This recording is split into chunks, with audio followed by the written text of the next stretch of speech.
Sorry वो video disconnect हो गई थी वहाँ पे, ठीक है। तो हाँ, तो अगर वो वीडियो डिस्कनेक्ट हो गई थी पिछले वाले, तो अगर ये नया वीडियो आएगा तो ये फिर वीडियो नंबर हो जाएगा फोर्थ या हाँ फोर्थ हो जाएगा, ठीक है। तो 1 से जो 6 महीना जो है उसमें वजन बढ़ेगा 25 से 30 ग्राम पर डे। और फॉर नेक्स्ट 6 वीक, ये 6 महीने हो गए, फिर अगले 6 से लेकर के 12 मंथ तक आपको जो बच्चे का वजन बढ़ेगा वो बढ़ेगा 15 से लेकर के 20 ग्राम पर डे। और एक और चीज ध्यान रखना, ये तो वजन बढ़ेगा ही बढ़ेगा। अब आपको अगर पूछ ले कि बच्चे का आपका आज न्यूबॉर्न की जो है बर्थ हुआ है, न्यूबॉर्न बर्थ हुआ है, तो अब आपको वजन कैसे कैसे मेजर करना, कितने कितने दिन में, तो आपको ध्यान देना है। अगर बच्चा आपका 1 मंथ का है, सॉरी 1 ईयर का है, अगर आपका बच्चा जो है 1 ईयर तक का होगा, ऐसा समझ लो अभी आज का बच्चा जन्म हुआ, जन्म से लेकर के 1 साल तक आपको हर मंथ, यानी कि 1 मंथ एवरी 1 मंथ, ठीक है, हर मंथ आपको वजन बच्चे का मेजर करना है। जब अगर आपका बच्चा 2 साल का हो तो आपको हर 2 मंथ में वजन मेजर करना है, और जब आपका बच्चा 3 साल का हो तो हर 3 मंथ में आपके बच्चे को वेट मेजर करना है, ठीक है। क्या मुन्ने समझ में आगे के तुम्हें? आओ आगे बात करें कि सर जो ये वेट है ये डबल कब होगा, डबल वेट। वाह, very very very very very very very very, ये है वो इम्पोर्टेंट क्वेश्चन कि वेट डबल कब,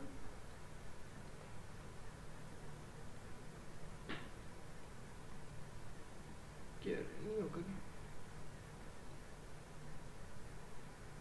एक सेकेंड, ये क्या आ गया रे, चलो हाँ, वेट डबल कब होगा इसकी बात हम कर रहे हैं। तो वेट जो डबल होता है वो होता है 5 मंथ पे। कब होता है? 5 मंथ पे वेट क्या होता है? डबल। और 1 साल पे वेट क्या होता है? ट्रिपल, ठीक है। आगे हम बात कर रहे हैं लेंथ की। ये तो क्या वेट के बारे में थे क्वेश्चन। लेंथ कितनी होती है बच्चे की? 50 सेंटीमीटर लेंथ। फिर आती है कि लेंथ 1 साल पे लेंथ जो होती है वो होती है 1.5 गुना। कितने टाइम्स? 1.5 टाइम। और 4 साल पे जो लेंथ होती है बच्चे की वो होती है डबल। एक क्वेश्चन जो है फेवरेट क्वेश्चन है एग्जाम का कि head circumference equal to chest circumference. Head circumference equal to chest circumference कब इक्वल होती है? तो हेड सर्कमफ्रेंस और चेस्ट सर्कमफ्रेंस 1 साल पे 45 सेंटीमीटर हो जाती है।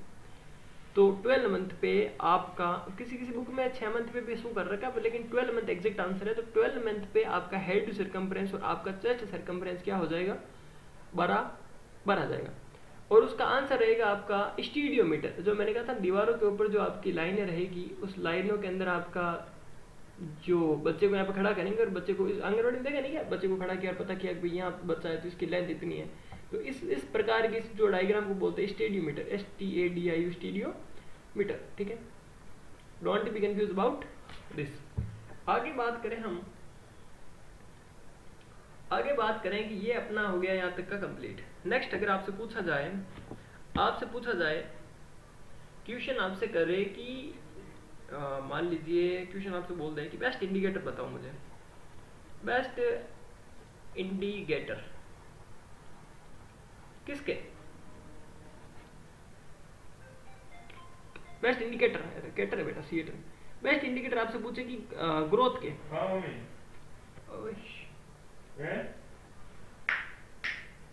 क्यों?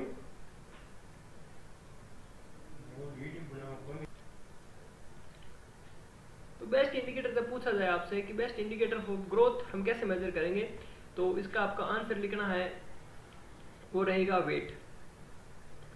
क्या आंसर रहेगा? बेस्ट इंडिकेटर फॉर ग्रोथ आपको अगर पूछे कोई तो इसका आंसर रहेगा, फर्स्ट आंसर जो इसका जाएगा वो जाएगा आपका वेट, और सेकंड जाएगा आपका MUAC mid upper arm circumference, ठीक है।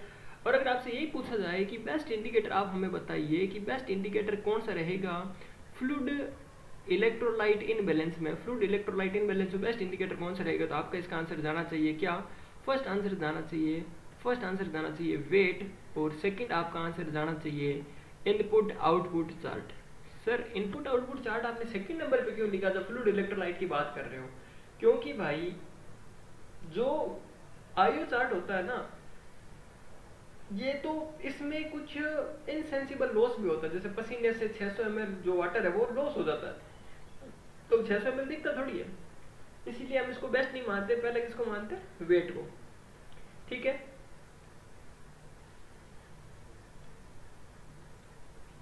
एक होता है, एक बहुत इंपॉर्टेंट चीज है कि जब बच्चा इंट्रा यूटेराइन लाइफ के अंदर होता है, इंट्रा यूटेराइन लाइफ, इसके अंदर जब बच्चा होता है तो इस टाइम पे ग्रोथ हार्मोन काम नहीं करता है।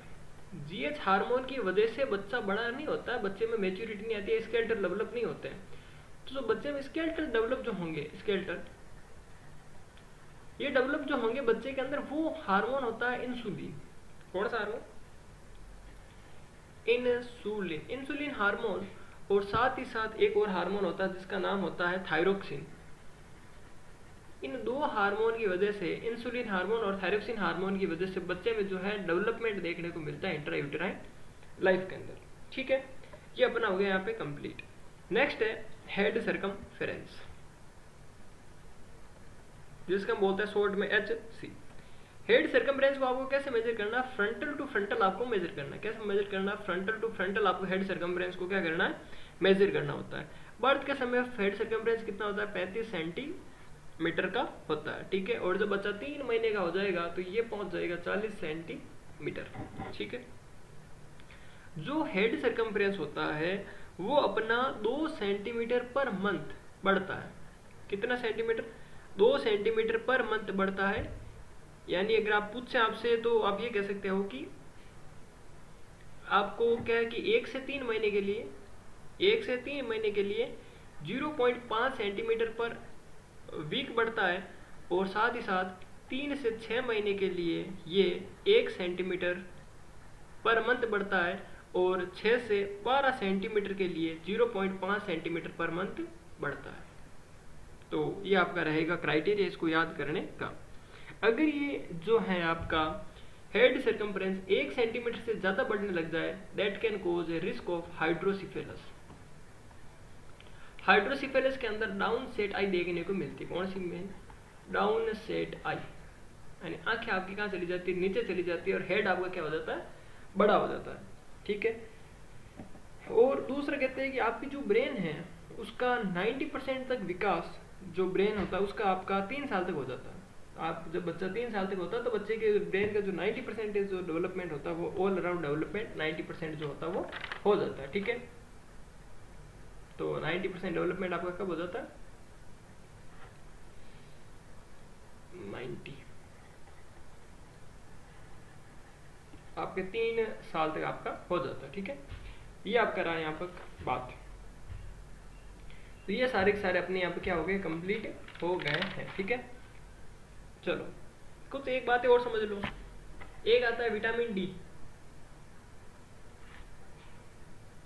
विटामिन डी की डेफिशिएंसी, विटामिन डी की डेफिशिएंसी कैन कोज आपकी क्या कर सकती है? बच्चों के अंदर, बच्चे के अंदर करती है, चिल्ड्रंस के अंदर हम बात करें तो ये करती है रिकेट्स, RICKETS। और अगर यही विटामिन डी की डिफिशियंसी अडल्ट के अंदर हम बात करें तो अडल्ट में करती है ओस्टियोमेलाइसिया। देखो मलेशिया, मलेशिया की लड़कियां क्या होती है? मलेशिया की लड़कियां क्या होती है? ठीक है, तो ये क्या करती है? ये कर देती है क्या? बोन को क्या कर देती है? सॉफ्ट। ओस्टियोमलेशिया का मतलब क्या होता है? बोन क्या हो जाती है उसमें? सॉफ्ट हो जाती है। और ये क्यों होता है? ओस्टियोमलेशिया क्यों होती है? विटामिन डी की डिफिशियंसी इन द एडल्ट और vitamin D deficiency in the children that can cause. और साथ ही साथ ये ऐसा भी नहीं, यहाँ पे भी बोन प्रॉब्लम करेगी। बोन प्रॉब्लम तो ये विटामिन डी की डिफिशियंसी यहाँ पे भी करेगी बच्चों में। ठीक है, जो आपका एक ड्रग है फेनिटोइन, एक ड्रग है जिसका नाम होता है फेनिटोइन। फेनिटोइन, ये जो फेनिटोइन ड्रग है, इस ड्रग का जो साइड इफेक्ट होता है वो भी आपका क्या रहता है, इस ड्रग का साइड इफेक्ट भी रहता है ओस्टियोमलेशिया। तो एक ड्रग है जिसका नाम क्या है, फेनिटोइन, तो फेनिटोइन ड्रग का साइड इफेक्ट भी क्या कर सकता है, आपका ओस्टियोमलेशिया कर सकता है। ठीक है, अब बात अगर हम करें यहाँ पे कि जो विटामिन डी का काम क्या है, विटामिन डी हेल्प करता है कैल्शियम के एब्जॉर्प्शन, किसमें, कैल्शियम के एब्जॉर्प्शन में विटामिन डी हेल्प करता है। तो नेक्स्ट है रिकेट्स। तो रिकेट्स का जो आपसे पूछा जाएगा कि रिकेट्स जो डिजीज है उस डिजीज का अर्ली साइन क्या रहता है, early sign, early sign of rickets रहता है क्रेनियोटेप्स, CRANIOTAPS। क्रेनियोटेप्स मतलब होता है आपकी जो अंगुलियां हैं या फिर आपके जो भी जितने भी जॉइंट्स हैं उन जॉइंट्स के अंदर आपकी किसकी आवाज आएगी, खटपट की आवाज आएगी। ठीक है, तो यही है। एक वर्ड आता है आपका जो ओस्टियोमलेशिया है, ओस्टियोमलेशिया वो मेनली किस में देखने को मिलता है, मतलब हड्डियां पतली किसकी होती है, सॉफ्टनिंग ऑफ बोन किसकी होती है, वो होती है रेडियोग्राफर की। किसकी होती है, रेडियोग्राफर की। रेडियोग्राफर के अंदर आपको एक और चीज देखने को मिलेगी, जो रेडियोग्राफर लोग होते हैं जो फिर जो इसमें काम करते हैं, तो उनकी उन किरणों की वजह से जो गामा रेज आती है, रेडियो यूनिट रेज आती है, ठीक है, उन यूनिट की वजह से उनमें एक डिजीज हो जाती है जो मेनली देखने को मिलती है एक्सरे वाले लोगों में। जो एक्सरे करवाते हैं उन लोगों में, जो एक्सरे करते हैं ना उन लोगों में देखने को मिलता है milkman syndrome. Milkman syndrome, milkman syndrome क्या होता है कि उनकी जो हड्डियां होती है उनमें जब fractures line, pseudo fractures line देखने को मिलती है। ठीक है, और ज्यादा एक्सरे कराते हैं उन लोगों में भी ये देखने को मिल जाती है मिल्कमैन सिंड्रोम। तो जो रेडियोग्राफर लोग होते हैं वो एक डिवाइस पहनते हैं अपने गले में, उस डिवाइस का नाम होता है अलारा, अलारा। ठीक है, चलो ये होगी अपने यहाँ पे कंप्लीट। ठीक है भाई, चलो थैंक यू। और हम आगे हम बात करेंगे, वो बहुत ही अच्छी अच्छी बातें और भी करेंगे। एक और लिख लो भाई, बच्चे के जो ब्रेन का वेट होता है, बच्चे के ब्रेन का वेट होता है 450 ग्राम। और साथ ही साथ एक और अगर हम देखें यहाँ पे कि अडल्ट के ब्रेन का वेट कितना होता है, तो अडल्ट के ब्रेन का वेट होता है 1.5 kg, और 1.5 kg का क्या होता है, लिवर होता है। ठीक है, और 150 ग्राम की क्या होती है, किडनी। ठीक है, thank you, have a nice day.